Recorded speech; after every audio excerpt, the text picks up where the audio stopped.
yang masuk bisa 101 atau 03 terserah deh, yang penting kita kan bisa jadi kayak begitu nih. Memang begitu Pak Bang Surya? Jadi ya, Iya. saya menegak-negak saja. Jadi apa yang disampaikan oleh Pak Hari Hamzah, saya kira itu merendahkan martabat bangsa ini.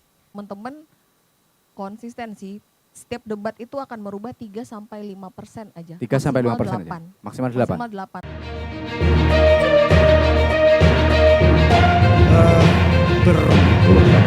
Sebenarnya kita itu punya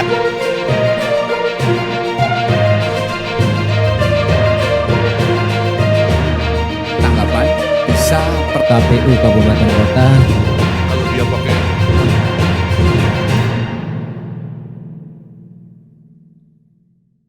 hasilnya kan selalu digedungkan satu putaran. Itu klaim aja atau bagaimana sebenarnya? Kan sudah jelas kan, hampir semua lembaga survei menempatkan Pak Prabowo Gibran sebagai pasangan paling unggul. Semua nilai sudah 45-46%. Bahkan ada lembaga survei yang memberikan 50,9%. Ya kan? Makanya kemudian Fahri Hamzah mengatakan udahlah kita aklamasi saja. Aklamasi saja katanya ya. Untuk penghematan biaya dan sebagainya. Toh ini semuanya berpikir untuk negara. Tinggal aklamasi ini kita kesadaran sebagai pemilih, kita nyoblos ini untuk bangsa atau tidak. Itu pertama. Ya. Oke ya, clear. Yang kedua kemudian, kenapa kita makin confident ini satu putaran atau sekali putaran? Ya kalau dalam sebuah pertandingan, kalau paslon atau rival-rival yang lain itu sudah berkonsolidasi, kan sudah berarti merasa khawatir bahwa ini kemungkinan akan sekali putaran gitu. Kalau mereka yakin ini akan 2 kali putaran, tidak akan ada konsolidasi. Jadi melihat ada suatu kekhawatiran antara nomor 1 nomor 3 ya. Ya, bahwa memang menurut menurut survei-survei internal teman-teman di paslon 1 dan paslon 3 ini memang sudah sekali putaran gitu loh. Makanya perlu ada konsolidasi bagaimana biar tidak terjadi sekali putaran nih. Nanti yang masuk bisa 101 atau 03 terserah deh, yang penting kita kan bisa jadi kayak begitu nih. Memang begitu Pak Bang Surya? Jadi saya menegak-negak saja. Jadi apa yang disampaikan oleh Pak Hari Hamzah, saya kira itu merendahkan martabat bangsa ini. Janganlah kita membuat narasi bahwa konstitusi jelas bahwa pilpres itu dipilih langsung oleh rakyat. Jadi istilah aklamasi itu justru mengamburkan makna konstitusi sebetulnya. Dan itu menurut saya merendahkan martabat bangsa kita. Yang kedua, soal satu putaran, kita kan harus melihat dulu lembaga survei mana yang menyatakan 50%. Ya, coba kita ambil 3 lembaga survei yang kredibel. Saya mengatakan kredibel karena saya meyakini itu lebih presisi. Misalnya saya ambil contoh Kompas. Litbang Kompas tanggal Desember kemarin menjelaskan ada 28% undecided voter. Betul. Ya. Yang kedua itu 28,7%. Yang kedua yang dia itu masih ragu-ragu menentukan pilihan 24,9%. Coba kita jumlahkan ini. Artinya berapa yang boleh dikatakan pertama belum menentukan pilihan, yang kedua yang masih ragu-ragu untuk menentukan pilihan. Dari jumlah itu saja itu jumlahnya 52% lebih. Jadi bagaimana mungkin ada satu putaran. Nah, kita ambil contoh lagi CSIS.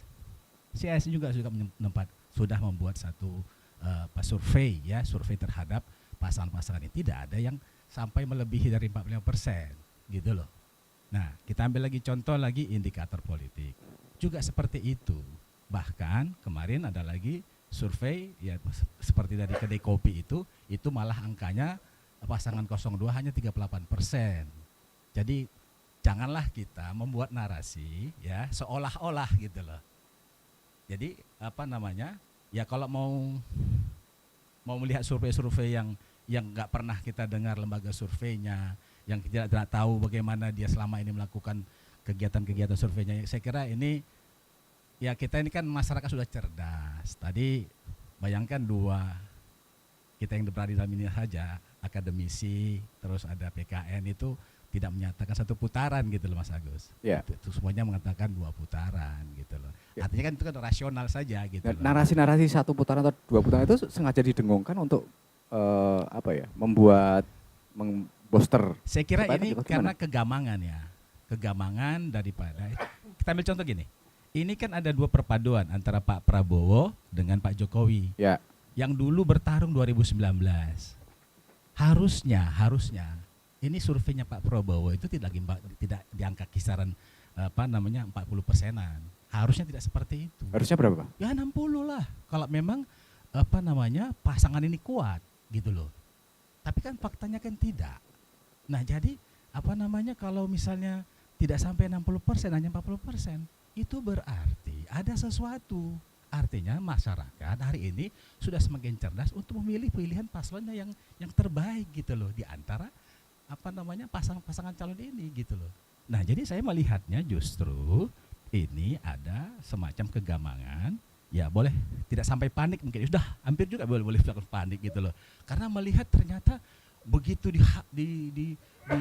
dilakukan berbagai kegiatan sampai presiden kan kemana-mana sekarang ini kan, bansos ya, pergi kemana-mana lah dengan menggunakan kekuasaan, konsolidasi lah segala semuanya. Itu menurut saya itu adalah salah satu bentuk bahwa ada semacam kepanikan.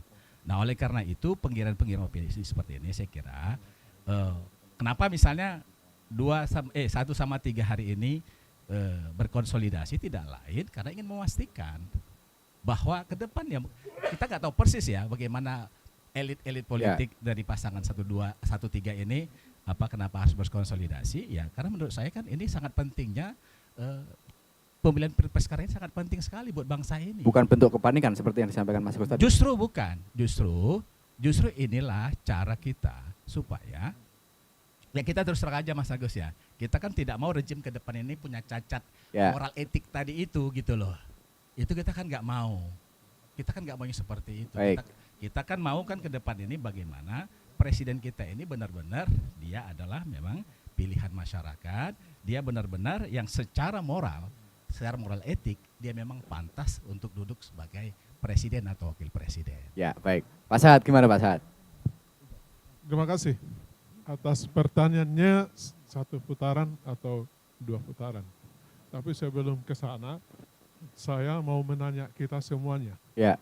Pemilu ini mau netral, mau jujur? Kalau netral dan jujur, saya yakin 1 putaran dengan kemenangan Ganjar. Ganjar ya malah. Ganjar. Yang utama asal jujur, netral semua aparat, penyelenggara pemilu juga netral. Saya yakin Ganjar bisa 1 putaran.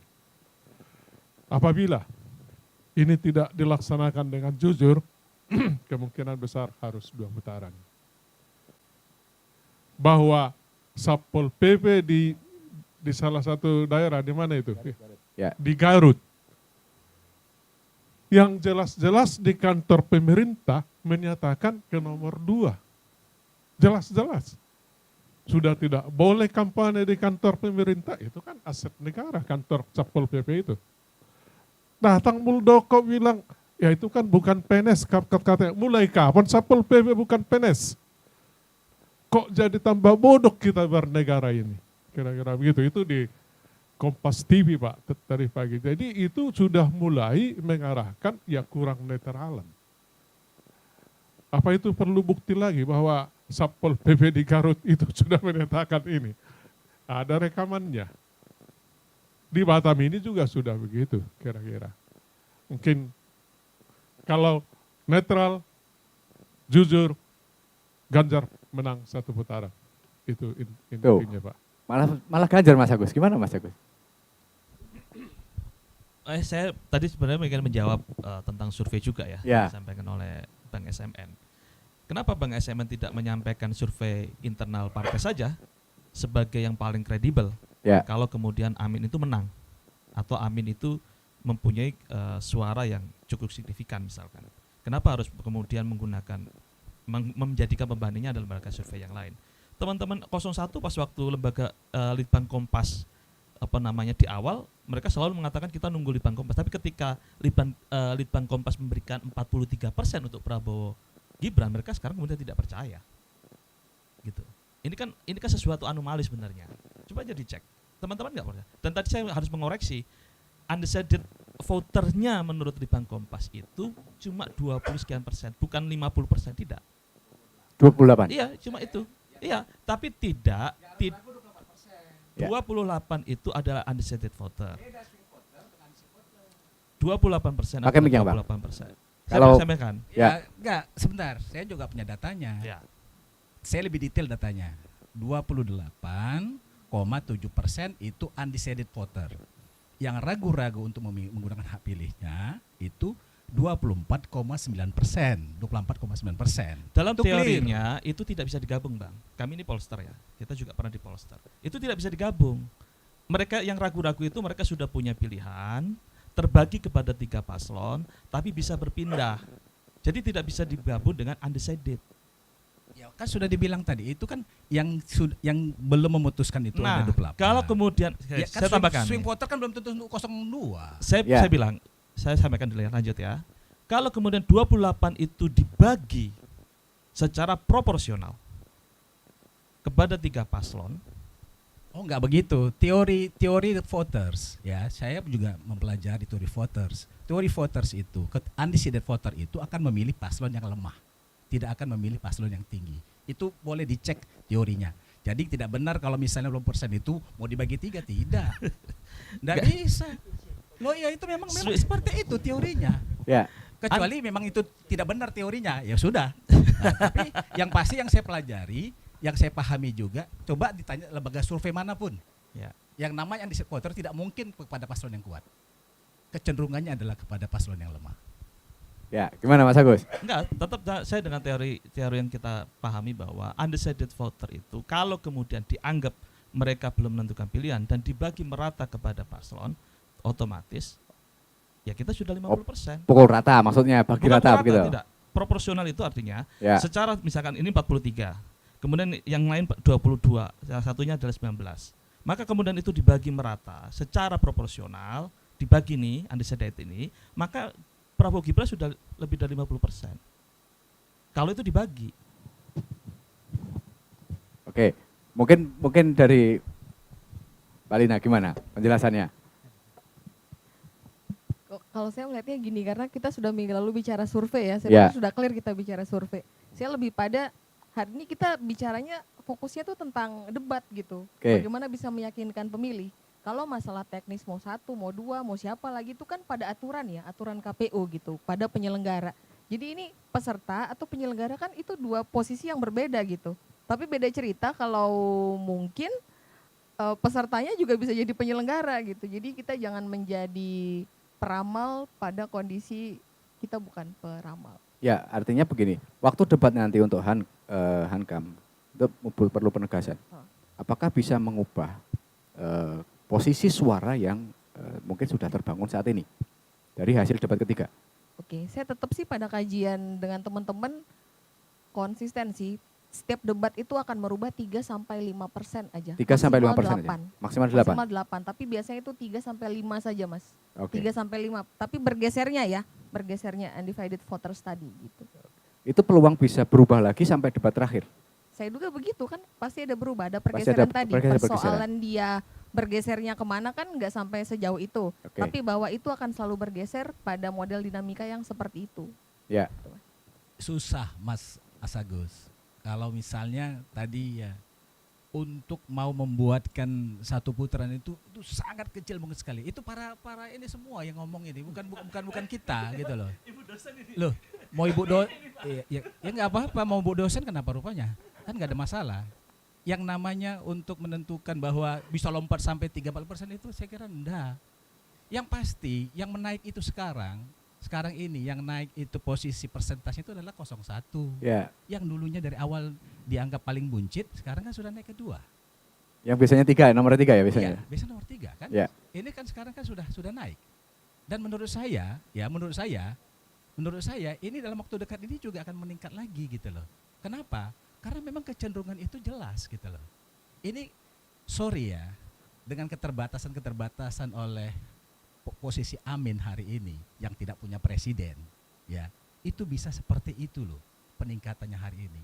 Dan kita optimis memang justru Amin ini adalah lawan tangguh bagi siapapun, termasuk 02 dan 03.